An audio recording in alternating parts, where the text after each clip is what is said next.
बारिश पड़ रही थी, रसोई से चाय और पकोड़े की खुशबू आ रही थी। कमला जी रसोई में पकोड़े बना रही थी। वो आलू प्याज के साथ साथ बैंगन और पालक के पकोड़े भी बहुत अच्छे बनाती थी। लेकिन ड्राइंग रूम में किशन लाल जी और उनकी नई बहू चंचल और कमल तीनों ही बैठे पकोड़े का आनंद ले रहे थे। लेकिन कमला जी मन ही मन सोच रही थी, 1.5 महीना हो गया और ये रसोई में आना ही नहीं चाहती थी। हुआ यूं था कि वो पढ़ाई करते करते ही जॉब पर आ गई थी और उसने कभी घर को संभालना नहीं सीखा था।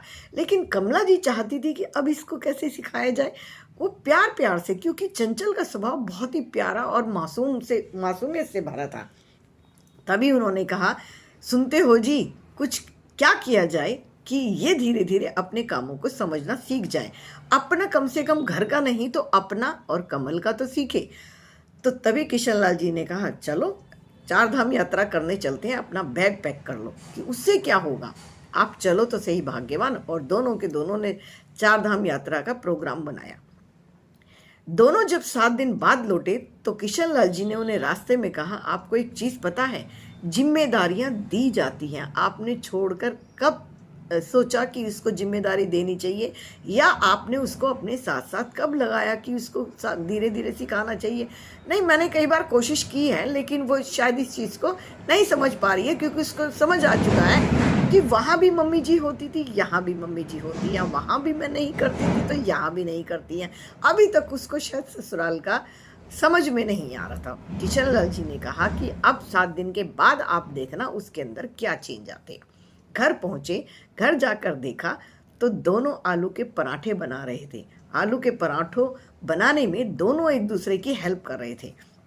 जैसे ही घर पहुंचे तो उन्होंने कहा, मम्मी जी चाय के साथ या दही के साथ।